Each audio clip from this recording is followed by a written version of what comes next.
tô perguntando se é setembro ou dezembro, já termina igual. PT eu já paguei, acho que é o último agora. Eu acho que é setembro. Olá, boa noite. Tá pagando agosto. Boa noite.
Pessoal, vou aguardar até às 7h10 para a gente começar. Mais 4 minutinhos para ver se mais alguém entra na sala.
Boa noite, boa noite. Boa noite.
Bom, pessoal, uma boa noite. Eu vou começando, então. Primeiro, começando com alguns avisos, tá? O primeiro deles é que eu conversei com a escola, tá? Passei para eles a questão de como tinha sido diminuída a carga horária, esse tipo de coisa. Eu não tinha conseguido encaixar um dia para uma possível recuperação, tá? Aliado a isso, o fato de que tem a questão das avaliações, já teve o caso do colega que teve que ficar no serviço e perdeu o trabalho, vai ter que refazer. Pode acontecer com qualquer um na prova no dia 13, tá? Então, eu pedi para eles mais um dia, o dia 14, para que a gente pudesse fazer essas questões para aqueles que, porventura, ficarem com alguma coisa pendente. Tá? Então, as nossas aulas, pelo aquele cronograma que eu mostrei no primeiro dia, elas acabariam no dia 13. Agora, elas vão acabar no dia 14. Quem fizer as duas avaliações e atingir a média, vai continuar acabando dia 13 e não tem que assistir dia 14.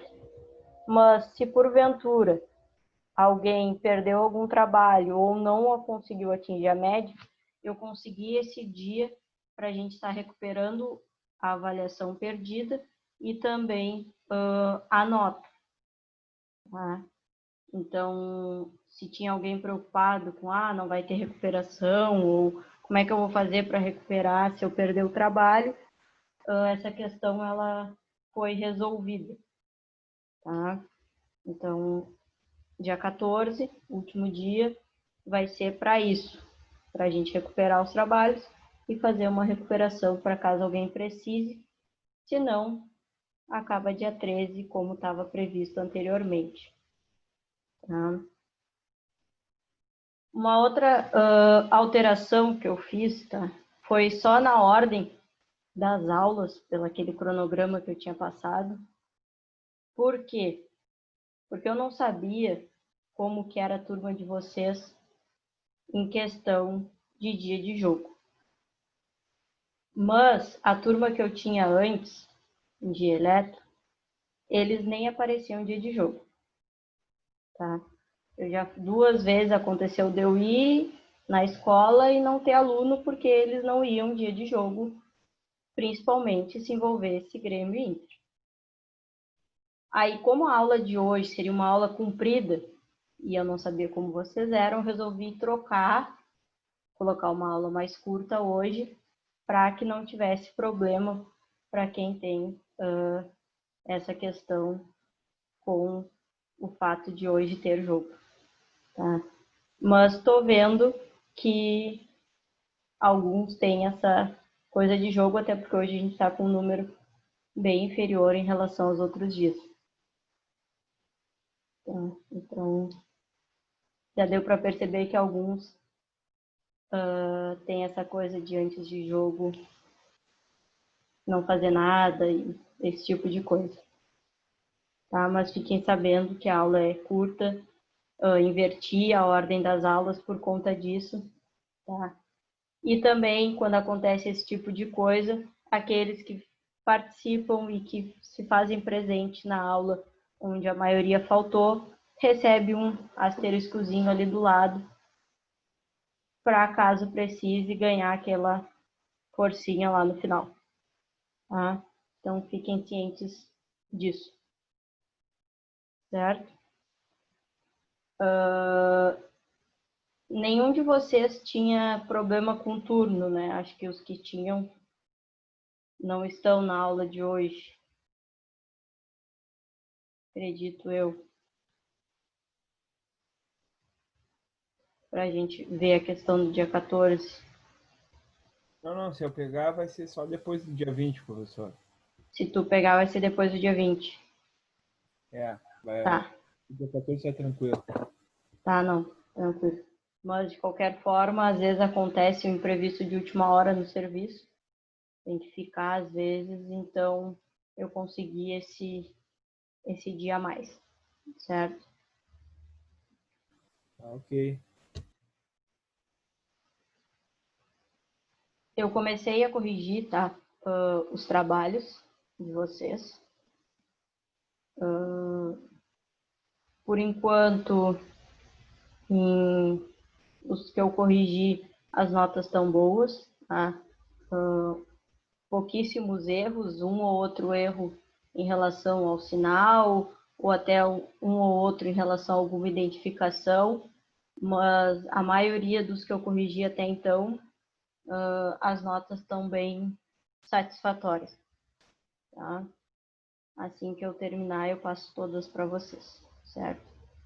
Acredito que até sexta-feira eu esteja com as notas e passe elas para vocês. Então, dados os avisos, indo para a aula de hoje, ontem nós vimos a questão dos instrumentos, das grandezas, e eu comentei que em determinado momento da disciplina a gente ia ver a questão dos padrões e das unidades, e que esses aspectos associados aos instrumentos, eles são importantes, tá? Então, essa aula, ela seria na sexta-feira, como eu disse, eu fiz a troca, puxei ela para hoje, por ser uma aula mais curta, tá? Então, hoje nós vamos ver a questão dos padrões e das unidades, como que funciona. Então, a gente tem uma hierarquia de padrões a seguir, tá? Questão dos padrões internacionais, dos primários, dos secundários. Então, essa hierarquia, mesmo que a gente não saiba, ela é cumprida, ela é obedecida, tá? E isso tudo influi em alguns dos aspectos que a gente estava falando ontem sobre a questão de fazer a medição, de saber como utilizar um instrumento, de saber colocar na nossa escala correta, de saber por que não, com qual unidade que eu estou lidando, porque eu preciso saber a unidade para colocar a minha escala. Então, fazer esse tipo de associação. Eu lembro que numa prova do meu técnico em eletro, eu respondi toda a prova correta. Era até uma prova de questão de dimensionamento que a gente viu, dimensionamento de condutores, e eu respondi toda a minha prova, estava certa, só que eu não coloquei nenhuma unidade. Nenhuma, absolutamente nenhuma, eu só coloquei números. E aí a prova valia 10 e eu tirei 8, mesmo tendo acertado tudo. Aí a professora falou que colocou na prova, tipo, do lado, colocou unidade, unidade, unidade, unidade. E na época eu fiquei de cara, porque eu não entendia, ainda estava no ensino, começando o ensino médio. E aí mas pô, unidade, estava claro que aquilo ali era milímetro quadrado, estava claro que era ampere. Por que ela me descontou? Aí nisso entrou, aí eu fui falar com ela e nisso entrou uma professora de uma outra disciplina de português. E ela mostrou para a professora. E, claro, estava claro para mim que era da área, que sabia do que se tratava. Mas para outra pessoa que não era da área, ela olhou aquilo ali e para ela era um monte de número. Não tinha uma relação com nada. E aí ela me disse, viu, se tu não colocar a unidade, se tu não souber associar as unidades, tu vai entregar números e as pessoas não vão saber no que tu tá te referindo. Não vai saber se aquele 5 é 5 amperes, é 5 volts, é 5 watts, é 5 ohms, porque eu não associei a unidade nenhuma. E aí isso aí me marcou, e aí conforme foi avançando no curso, todas as disciplinas batiam em cima de unidade e isso foi ficando na minha cabeça. E aí depois, quando eu comecei a preparar o material da disciplina de automação, uma das questões que estava no escopo de vocês era justamente a questão de padrões e de unidades. Tá? Então, às vezes parece que é bobagem, mas é bobagem porque a gente sabe, a gente vive aquilo diariamente. Para quem vai pegar aquilo sem ter noção, a unidade ela é essencial. Sem ela, a gente não consegue entender nada.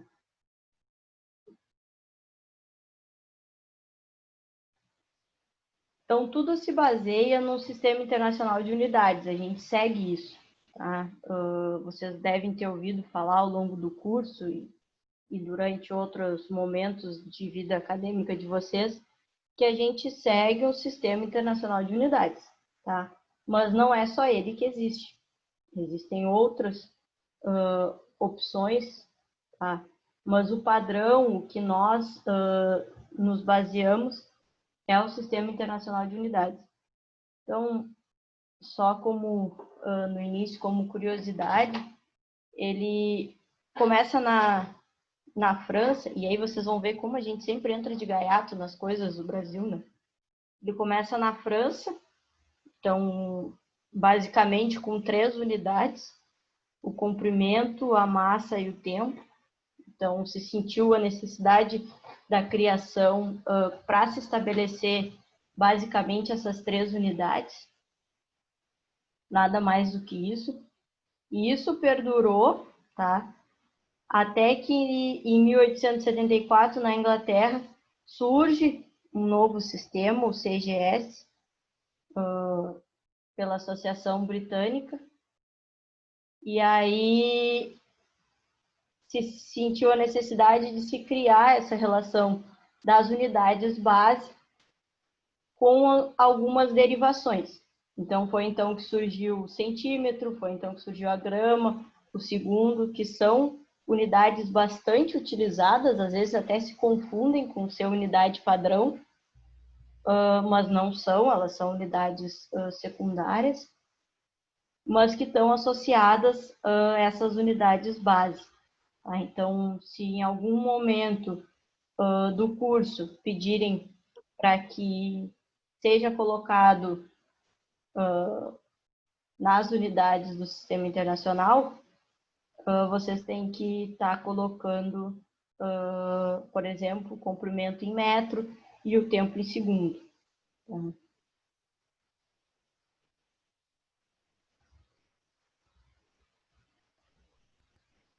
Já em 1875 surge um outro sistema, o MKS, também com a ideia de unidades de base e derivadas, semelhante ao que foi desenvolvido na Inglaterra.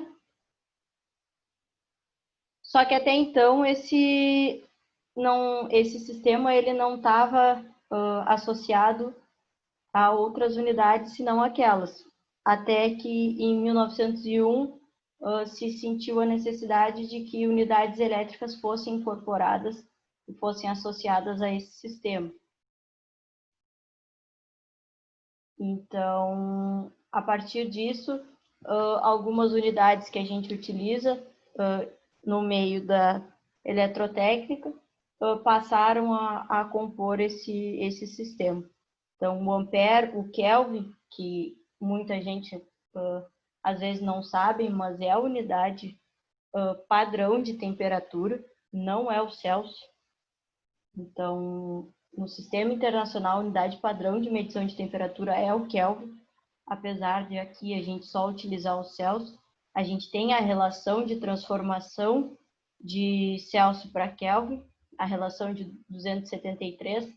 Então, uma temperatura em Kelvin é a temperatura em Celsius, mais 273, ou seja, se eu tiver 15 graus Celsius, esses 15 graus Celsius, ele equivale a 15 mais 273, ou seja, 288 graus Kelvin. Tá? Então, tem essa associação. Além dessas 2 unidades de temperatura, a gente ainda tem uma outra, que é o Fahrenheit, que aí a relação é de 32, mas não é tão utilizada. Tá? A mais utilizada por nós é o Celsius, mas de forma geral, de forma mundial, é o Kelvin. Tá? E aí, só em 1962, depois que muita coisa já tinha acontecido, que o Brasil passou a adotar esse sistema internacional de unidades. Tá? No início, só com essas unidades, essas 6 unidades base, ainda tem o Candela. Vocês talvez não lembrem, mas a gente viu o Candela quando nós vimos Projetos Elétricos 1, que ele é a unidade utilizada para a gente medir a questão de luminância no nosso ambiente, tá? Então, essa parte toda de eletro, ela foi sendo incorporada ao longo do tempo. E aí, por fim, só em 1972, que o mol, que é a unidade da quantidade de matéria, passou a fazer parte desse grupo. Tá? Então, com isso, o Sistema Internacional de Unidades ele passou a ficar completo. Se vocês forem ver, não tem, por exemplo, o volt. Ele não é uma unidade base. Por quê? Porque ele é derivada de outras unidades. Unidade se calcula, tá? Então, a gente consegue obter a partir de algumas unidades outras. Não é só, é tal unidade. Mas de onde ela saiu? Isso em engenharia é muito comum. Eu fiz provas de física e de mecânica, onde eu tinha que provar de onde saiu tal unidade. Então, não é só tal unidade é tal porque sim. Não, elas são calculadas, exceto as bases. As bases são essas e não vão ser alteradas. Mas as outras unidades, elas são calculadas ou elas são a composição de outras unidades base. Então, aqui tem alguns exemplos. Então, se eu estiver falando de massa específica, por exemplo, ela é a relação de quilograma por metro cúbico. Então, ela é a associação de 2 unidades. Uma unidade base, que é o quilograma, com uma outra unidade, que é o volume, que é derivado de metro. Então, tem essa associação entre as nossas unidades. Certo? Outra questão que isso é muito, muito necessário em escalas, tá? Que é a questão dos prefixos, de saber os múltiplos e os submúltiplos. Então, geralmente, em escalas de instrumentos, a gente tem, esse instrumento ele vai de 10 a 100 pico-Faraday, por exemplo. Mas o que é o pico?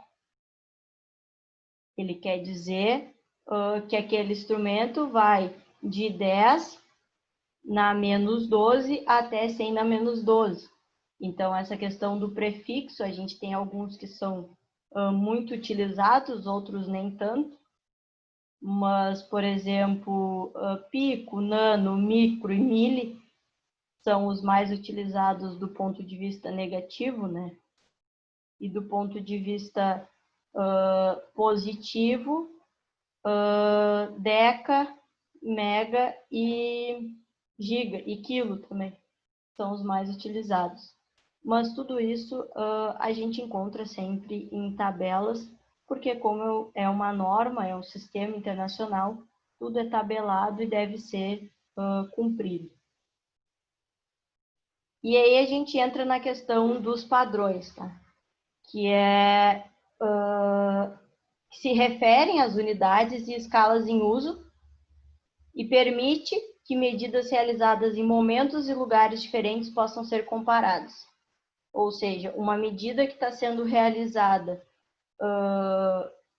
hoje, tá? Considerando determinada condição de ambiente, de temperatura, de umidade, de pressão, ela vai poder ser comparada com uma outra medição que que foi realizada há um mês atrás, num outro lugar, talvez até num outro país, com questões de temperatura, de pressão e de umidade diferentes. Mas se em ambas as medições a gente seguir a questão do padrão de medição, a gente consegue fazer essa comparação. Se não tiver isso, se não se seguir essa regra desse padrão de medição, eu não posso comparar. Eu vou estar comparando duas informações completamente distintas e que não tem nexo estarem sendo comparadas. E isso acontece, às vezes, no meio industrial. Eu quero comparar uma informação que eu tenho hoje num instrumento com uma informação de um outro instrumento que mede a mesma variável, mas se um deles não está seguindo o padrão de medição, vai ficar impossível eu comparar. Eu posso até comparar, achar que eles têm uma lógica, mas no fundo eu não tenho isso. Eu vou estar comparando informações equivocadas, tá? Então, o que é esse padrão de medição? É um objeto físico capaz de representar uma unidade de medição. É uma medida materializada, então eu vou comparar algo com uma coisa material. Ou um instrumento de medição ou material de referência. Então, são referenciados a alguma grandeza física ou fenômeno natural, incluindo constantes físicas e atômicas. Depois eu vou, no final, trazer questões de o que é um metro, por exemplo. E aí vocês vão ver que é umas coisas bem absurdas, assim, de se pensar. Mas tudo isso se encontra num laboratório, se encontra registrado. Então, se porventura, em algum momento da vida, eu quiser comprovar que tal coisa é um metro, eu tenho uma coisa física que comprove que aquilo é um metro, certo? E aí, como eu disse, a questão dos padrões, elas seguem hierarquias, tá? Então, nós temos a classificação segundo suas funções e aplicações em 4 tipos, tá? Os padrões internacionais, os primários ou nacionais, os secundários ou de referência e os padrões de serviço ou de trabalho.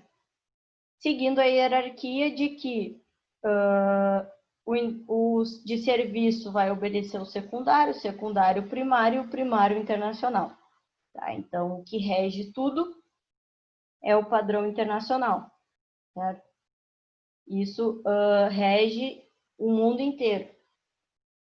Aí a gente tem as adaptações dos padrões primários dentro do que se pode adaptar para cada região específica, para cada país em específico.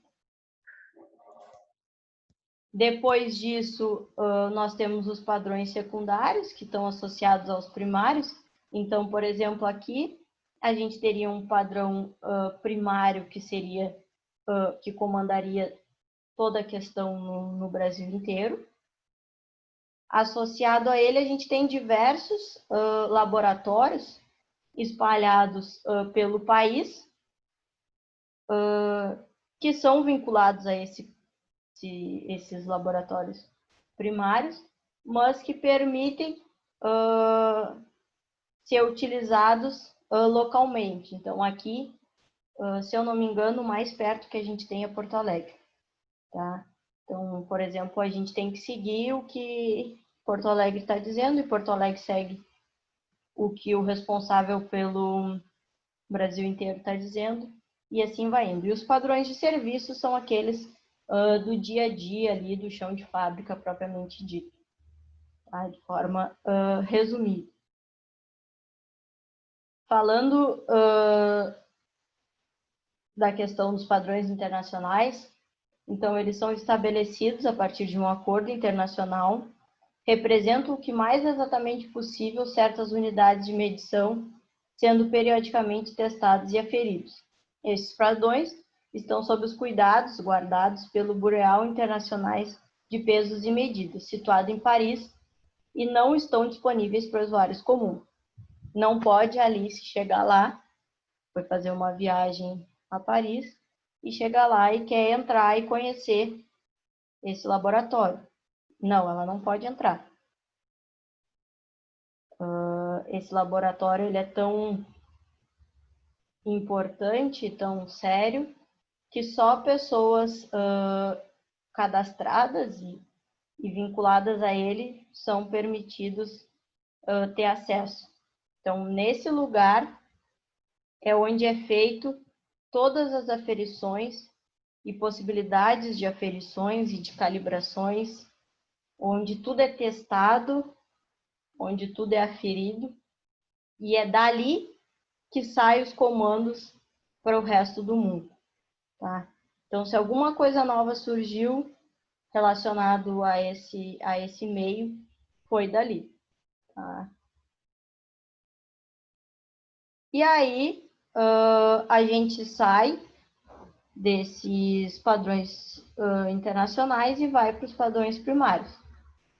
Então, esses padrões primários, eles estão sob responsabilidade de laboratórios em territórios nacionais, né, dos países. Então, por exemplo, aqui no Brasil, é o INPE, tá? Aí tem algumas opções,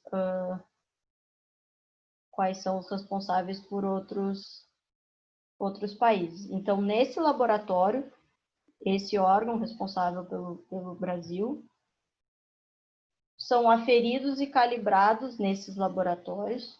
Através de medidas absolutas, os resultados dessas medições são comparados, formando uma média mundial. Então, cada país faz as suas medições e aí depois é feito essa média mundial.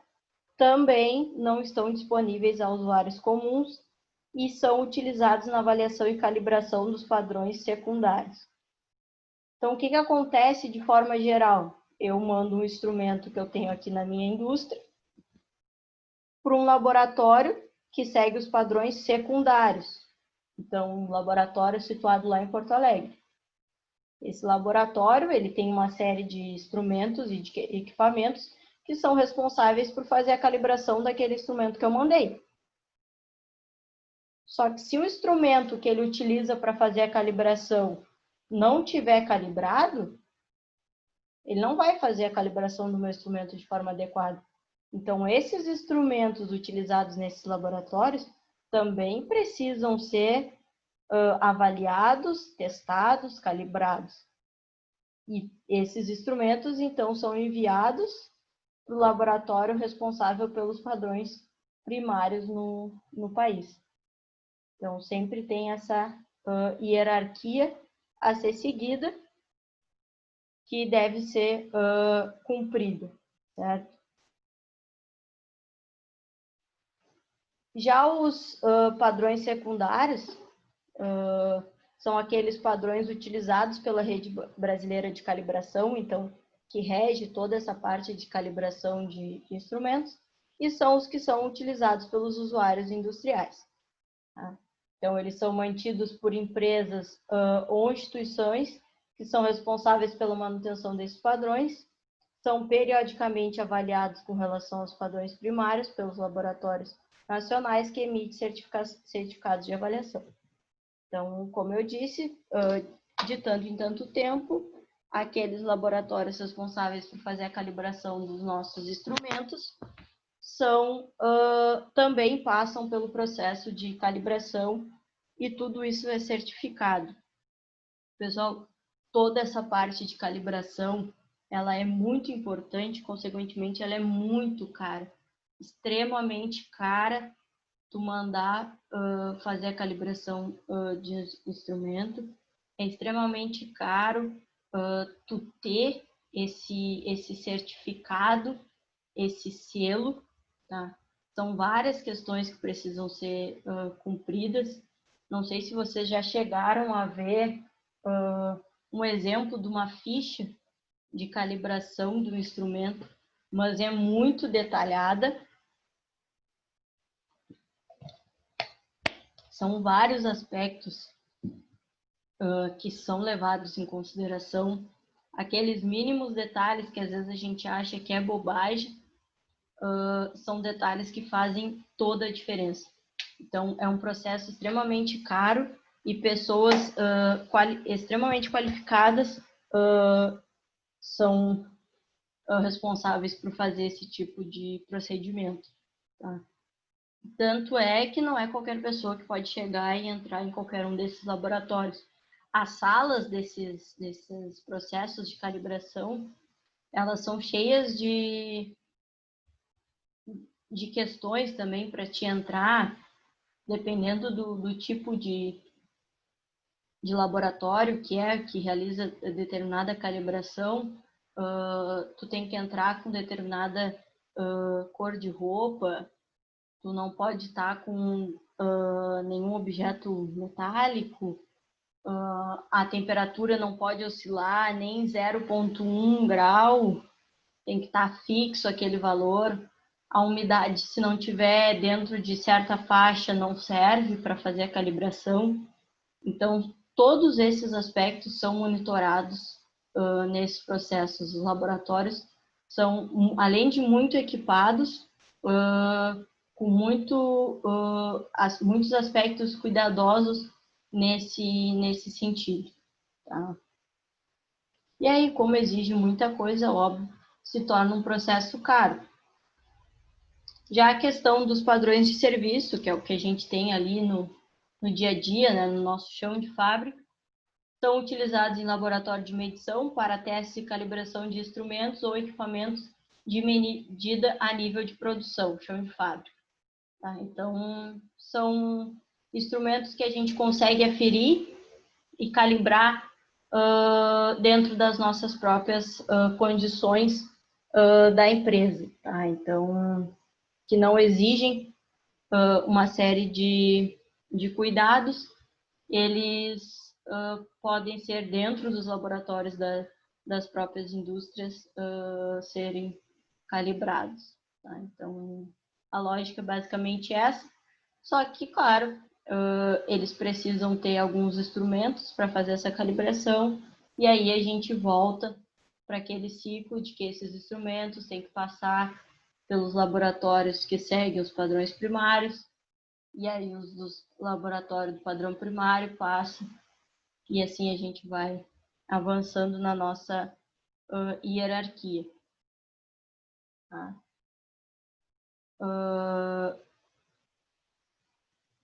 Na questão, então, quais são esses padrões?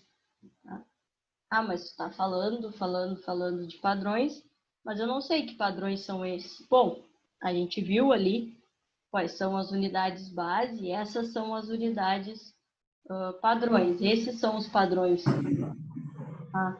Mas como é que eu sei que um metro é um metro? Diz ali na régua, eu utilizo uma régua, eu utilizo uma fita, mas quem me garante que isso é um metro? Como é que uma empresa, para lançar uma régua, conseguiu colocar ali que aquela régua era de 30 centímetros, por exemplo? Então, tudo isso vocês vão encontrar lá naquele laboratório que eu falei, lá em Paris, tá?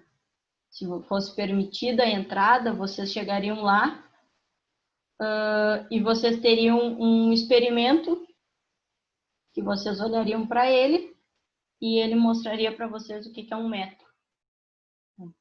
Então, um metro, segundo eles, segundo esse padrão internacional, ele é o comprimento do trajeto percorrido pela luz no vácuo durante o intervalo de tempo de 1 sobre esse número aí de segundo. Tá? Então, tem um experimento lá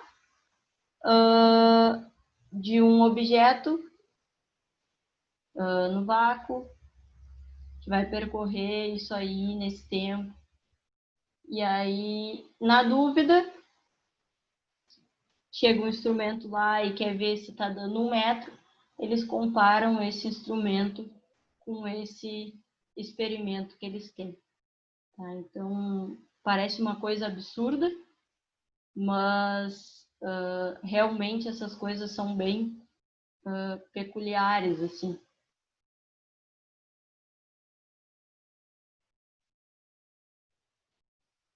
Em relação à massa, tem um protótipo, tá? Então, ele é definido originalmente como a massa de 1 decímetro cúbico de água a temperatura de densidade máxima de 4 graus Celsius. Então, a representação física dessa massa é o protótipo de platina irídio, conservado nesse laboratório lá em Paris, nas mesmas condições desde 1889. Então, eles têm um protótipo que está lá armazenado e guardado sob as mesmas condições desde 1889 para provar que 1 quilograma é 1 quilograma. E aí, um instrumento, quando a gente está falando de uma balança, por exemplo, e a gente tem que... Ô, professora, Ah, tá cortando o seu áudio aí. Não sei se é só comigo. Aqui tá beleza. Aqui tá tranquilo também, tá tudo bem.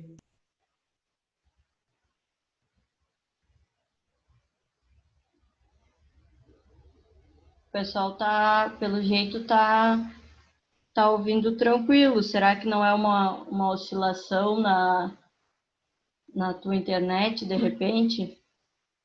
O meu tava ruim, eu entrei e saí de novo. Eu dou uma Tá ok, tá ok. guardada. Queres tentar Tá ok. fazer isso? Eu vou fazer isso aí, vou sair e vou entrar de volta aí. É, que às vezes dá uma oscilação Tá ok, até na tá ok. internet. Ei, professora, Diga. uns 2 anos atrás, 1 ano atrás, eu ouvi falar que esse peso padrão aí, ele fica conservado tipo ele fica guardado aí nesse laboratório aí, né? E ele tinha perdido não sei quantos centésimos de grama nesse peso padrão aí devido ao desgaste do tempo, da ação do tempo nele.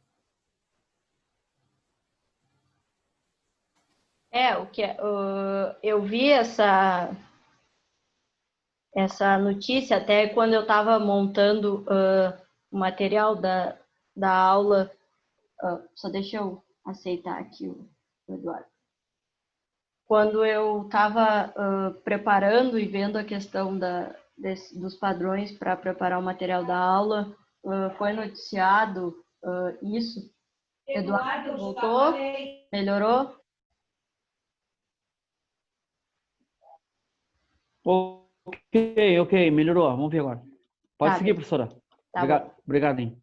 Não, eu estou respondendo a pergunta, a colocação do Lucas, que ele colocou que há um tempo atrás foi noticiado que esse protótipo do quilo ele teria perdido um percentual relativamente baixo, tá?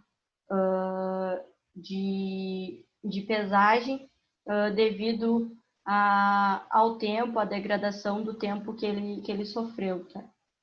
Eu também vi essas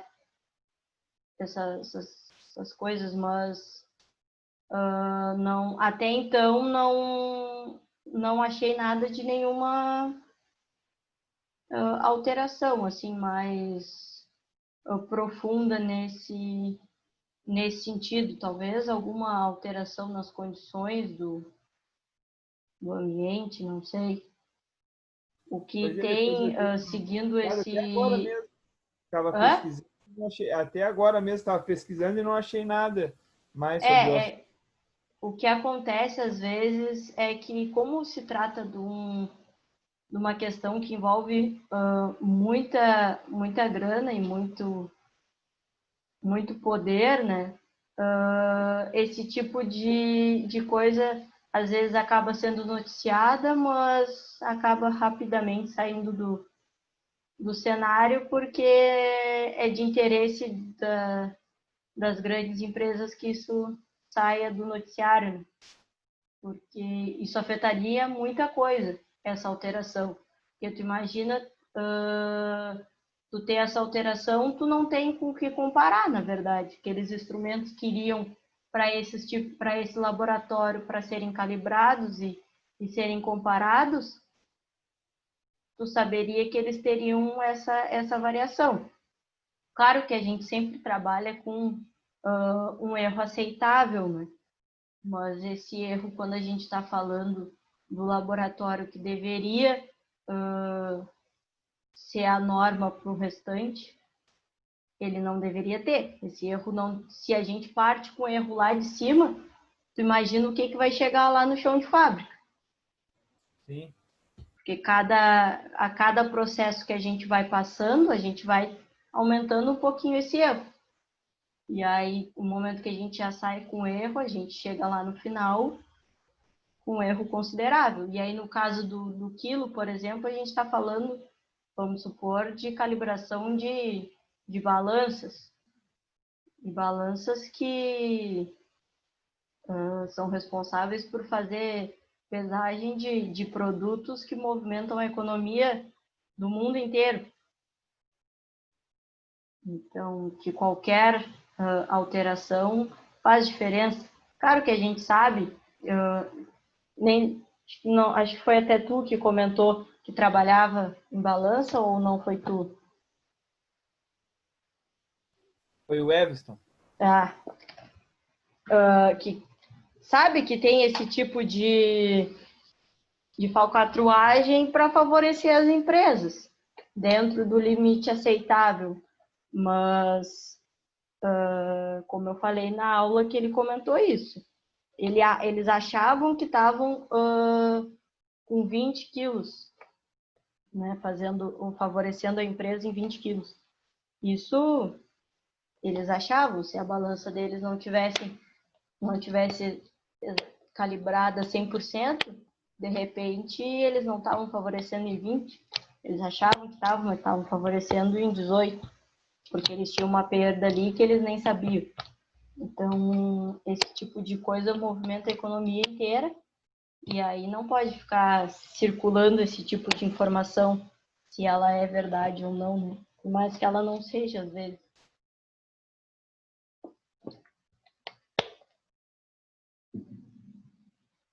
Mas eu digo para vocês, eu teria curiosidade de conhecer um laboratório assim, onde eu chegaria, num lado teria um objeto percorrendo uma certa distância num vácuo.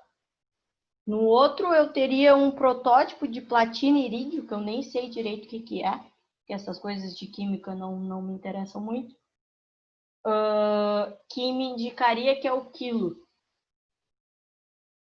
E aí vocês vão ver, tem umas outras peculiaridades. Eu fico pensando, como é um laboratório desse? Porque eu não consigo visualizar e imaginar ele assim.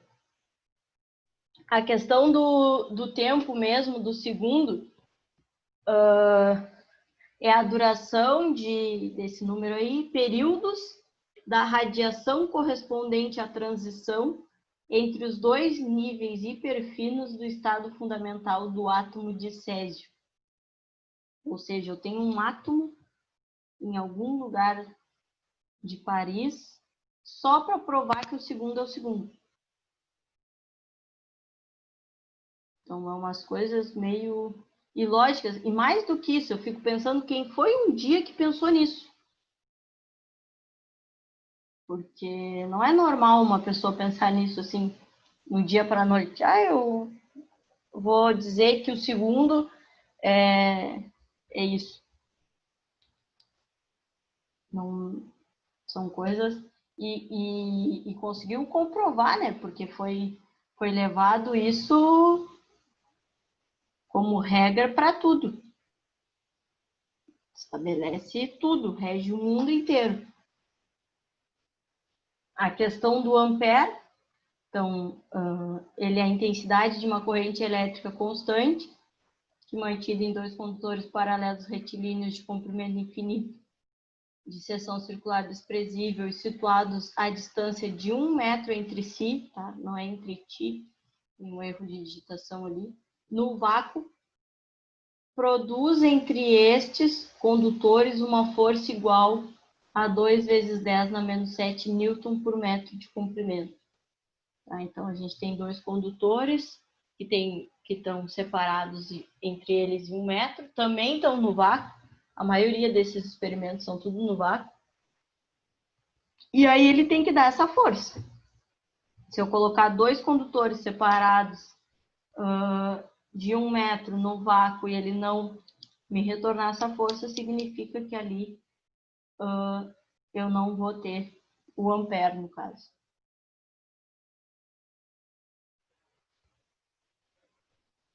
Aí a questão da temperatura, do Kelvin, que aqui a gente praticamente não usa, a gente só usa Celsius, mas não é o padrão, né? Então, a unidade de temperatura termodinâmica é a fração de 1 dividido por 273,16 da temperatura termodinâmica no ponto tríplice da água.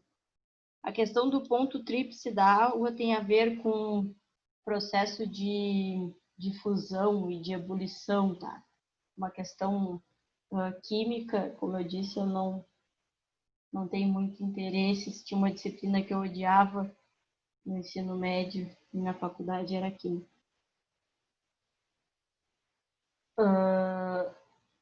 E aí a gente tem a relação, como eu falei, do Celsius com Kelvin, porque é muito utilizado, tá? Muitos lugares utilizam a temperatura em Celsius, e aí tem que ter essa relação. Então, o nosso 0 graus Celsius significa 273, e o nosso 100 significa 373. A gente tem até uma imagem que é muito vista em física, que compara as escalas de temperatura e aí mostra esse tipo de informação.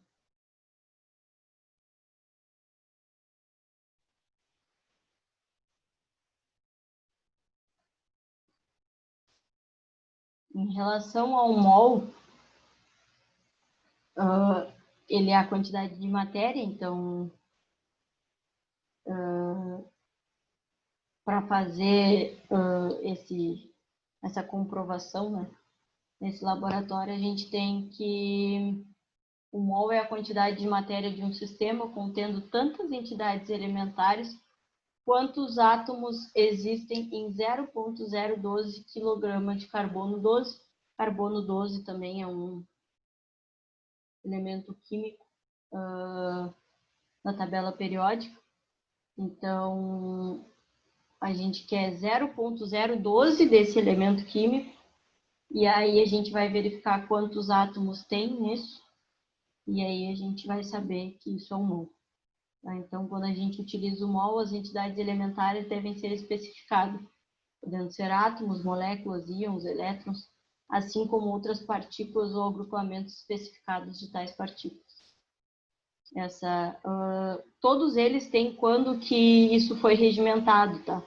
Então, um dos mais antigos é a questão do mol, porque até então se criaram essas unidades padrões, mas não se tinha esse protótipo, essa maneira de comprovar isso, de comparar. E aí, alguns malucos foram, ao longo do tempo, criando esse tipo de protótipo e de associação dessas questões. Tá? Aí aqui falando do candela, que é o que a gente utiliza para intensidade luminosa. Então, candela é a intensidade luminosa numa dada direção, isso a gente viu já, tá, em projetos elétricos 1, de uma fonte que emite uma radiação monocromática de frequência 54 vezes 10 na 12 Hz, e cuja intensidade energética nessa direção é de 1 sobre 683 watt por esterradiano. E aí, quando eu preparei a aula, eu não sabia o que era esterradiano, eu tive que pesquisar, porque não ia colocar uma coisa aqui sem saber. E aí só coloquei no slide a título de curiosidade, ele é definido como ângulo sólido subentendido no centro de uma esfera de raio R por um segmento de superfície de área R ao quadrado. Tá? Então, a maioria dessas coisas são extremamente complexas de serem analisadas. Dito isso, o que eu quero que vocês tirem, tá? Da aula de hoje e que é importante para vocês saberem. Esse final é só a título de curiosidade mesmo, porque eu achei extremamente curioso isso. Como falei, até queria conhecer um laboratório assim. Mas a questão desses padrões aqui, tá? Como funciona, o que eles são responsáveis, onde eles atuam, então se eles atuam no mundo inteiro, se eles atuam localmente, se eles atuam regionalmente, esse tipo de informação é necessária. Tinha um colega que ele trabalhou com isso, colega da turma anterior, ele trabalhou com isso, até trouxe nessa aula, claro, uma aula presencial, trouxe para os colegas da sala, mostrou alguns relatórios dele de calibração, de questões de informações que ele tinha que analisar. E essas questões eram levadas em consideração, então ele tinha que colocar de onde ele seguia, que normas ele estava cumprindo, que padrões ele estava seguindo, e ele seguia essa ideia de hierarquia. Então, se porventura em algum momento vocês se depararem com algum tipo de certificado de calibração ou relatório de calibração, vocês vão associar essa questão dos padrões. Tá? Então, da aula de hoje é isso que vocês precisam retirar, o que são cada um desses padrões e onde eles atuam e por quê. Tá? De forma resumida, é isso que vocês têm que retirar da aula. Agora a gente tem um número mais elevado de participantes, repassando só os avisos que eu dei no início da aula, para quem não estava, tá? Eu conversei com a direção e eu pedi para eles um dia a mais, o dia 14, então, em vez de encerrar dia 13, vamos encerrar dia 14.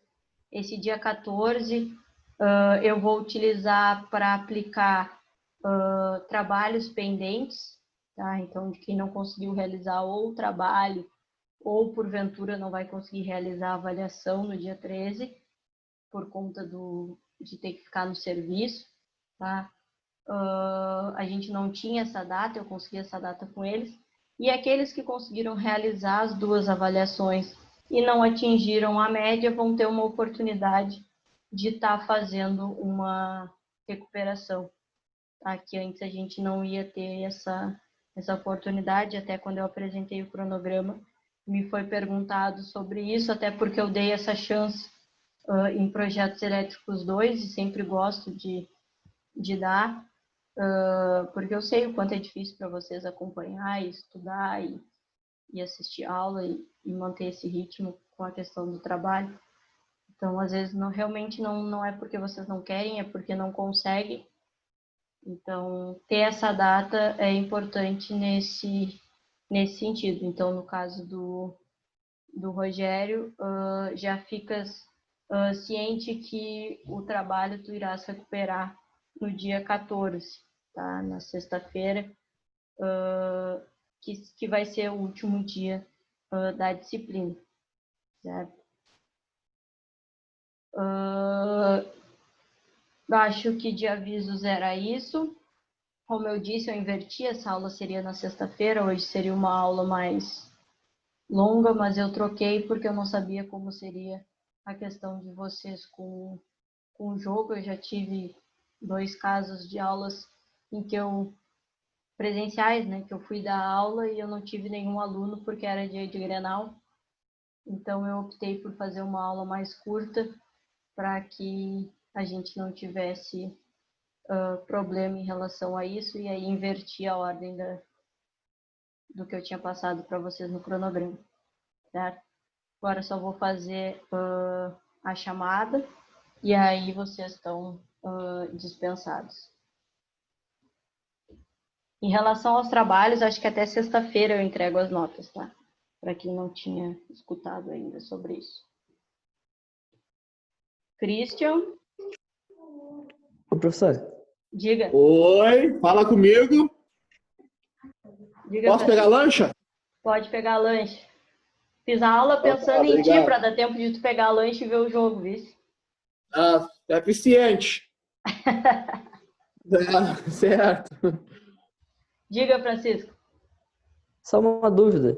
Pode Se a falar. pessoa passou contigo com uma nota baixa, mas passou, ela pode aumentar a nota nessa prova ou não, no final? Da recuperação? Pode optar por fazer? Olha, ainda não aconteceu isso, tá? Sendo bem sincera, ninguém opta por fazer uma prova tendo passado, ao menos ainda não aconteceu, tá? Mas se porventura acontecer, eu não vejo problema nenhum, tá? Eu mantenho a nota mais alta, tá? Não tem problema. Se porventura fiz a recuperação e tirei uma nota mais baixa, eu mantenho a nota que a pessoa tinha. Tá? Entendi. Até porque eu tenho um trauma com isso, porque quando eu estudei no IFE, quando a gente optava, eu não atingi, vamos supor, eu tirei 6 e a média era 7. Eu optei por fazer a recuperação. Se eu tirasse 5, eu ficava com a nota 5. A gente não tinha chance de ficar com a nota mais alta. Então, eu tenho um pequeno trauma em relação a isso, não acho correto passar isso para vocês. Então, se porventura, professor, eu tirei, nem sei, a média de vocês é 6 ou 7, 6, né? Eu acho que é 6. Tirei 6. É 6 a média. Eu tirei 6.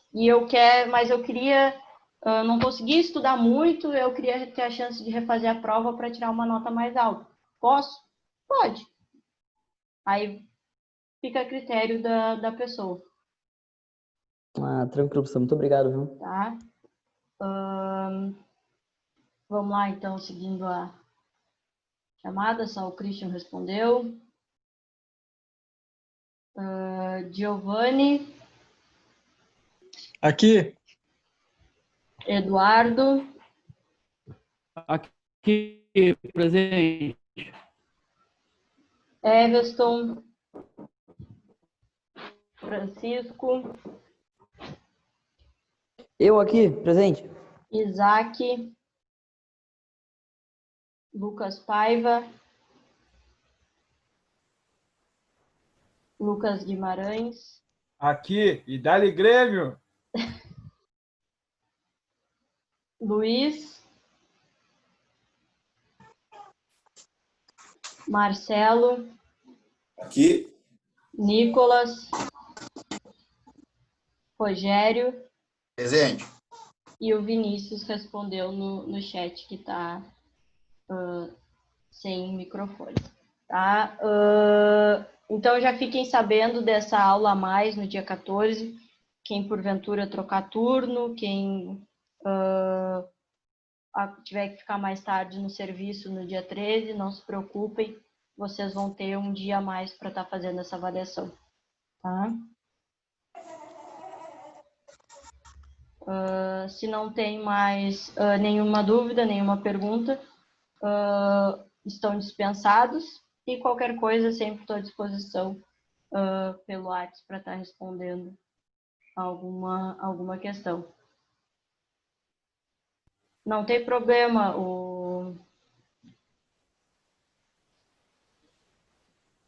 Deixa eu ver aqui. O Lucas me chamou, Lucas Paiva, não tem problema. Eu vi que tu tá presente, obrigada por chamar, mas fica tranquilo que tu recebeu a presença da aula, certo?